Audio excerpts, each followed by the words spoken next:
I am tonight going to use our new Instapot to try pressure cooking a roast. I bought a almost 4-pound chuck roast at the local butcher inside the grocery store this morning. I made myself a dry rub that I, as you see, have coated the roast with. In the dry rub, I used a teaspoon of thyme, oregano, basil, onion powder, and pepper. I used a half teaspoon of salt and 2 teaspoons of granulated garlic. And we have our Instapot has been heating up. It is now, it's on the saute mode, and we turned it up to more, and it has gotten to hot, which means it's ready for me to start searing the meat. First thing I'm going to do is put a little bit of olive oil in here so it has something to saute the meat in. And I actually cut my meat in half as I was afraid it wasn't going to fit in my pot. So I'm going to go ahead and put the first half in there and let it start searing. We sear it each side about 2 to 3 minutes. Okay, my hero has gotten the meat out of the pot, and we're going to put it on the plate over here, and we're going to let you get a good look at how seared the meat is and how covered it is with the dry rub. And we're going to move on to the next step, which what I'm going to do next is I see all those good seasonings and all spices and all that down at the bottom. I am going to do what is called deglazing the pot. Okay, so in my roast recipe, I'm going to be using 2 cans of French onion soup, but I'm just going to pour just a little bit of it in here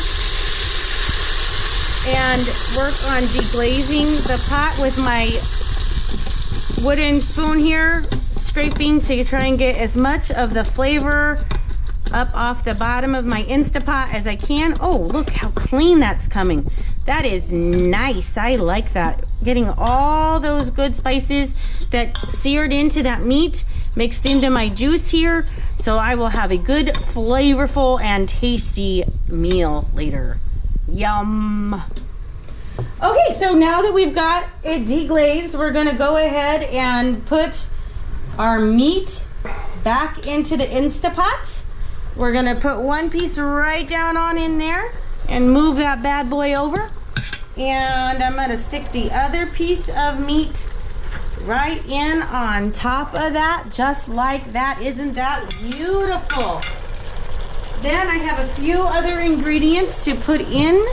We're going to pour in the rest of the French onion soup, just like that. That is our liquid. When you're using pressure cooking, you have to have liquid.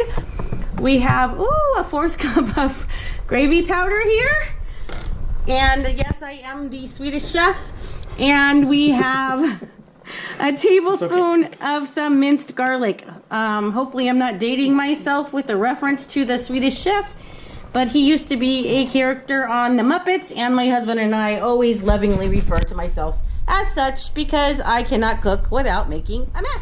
Okay, we turned the pressure cooker off. I'm gonna go ahead and add a little bit more liquid to it. I have a cup of just plain water here, just to make sure we have enough liquid for the pressure cooking process. All right, so we're gonna close up our Instapot here. I'm gonna put the lid on it, which I have not perfected yet. And we're gonna turn it into locking position there. And then this little knob right here, I'm gonna turn to the middle, which says sealing, which is what it should be on for pressure cooking.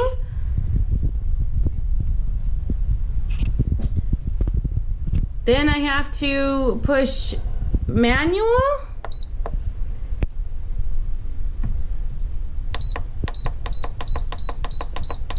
How many minutes? And set the timer for 50 minutes. And it should start up.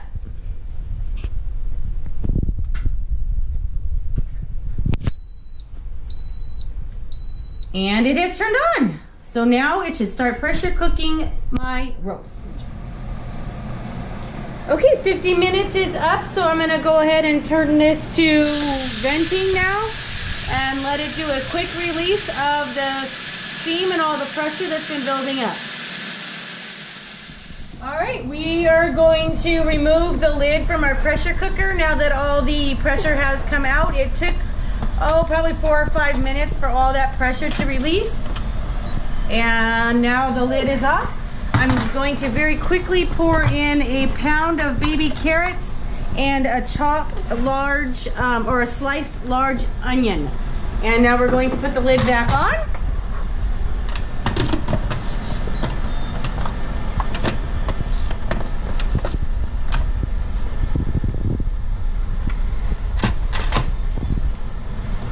And we're going to set the manual or pressure cooking mode again for another 10 minutes.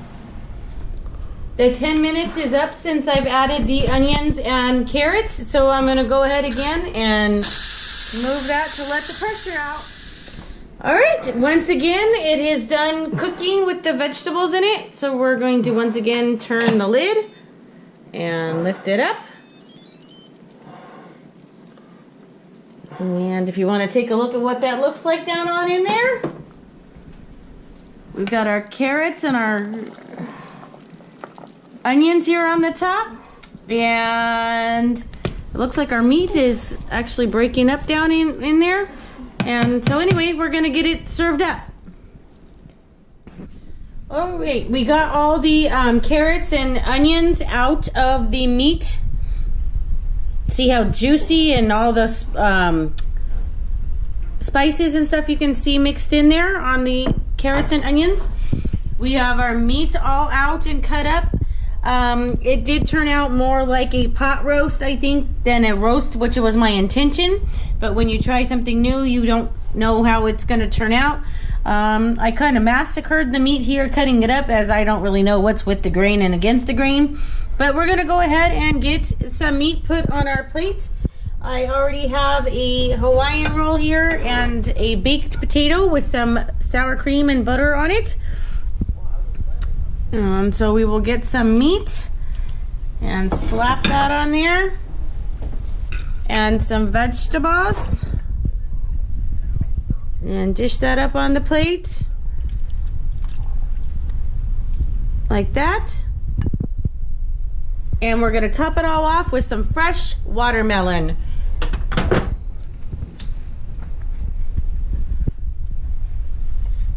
And that's our dinner. Thank you for watching.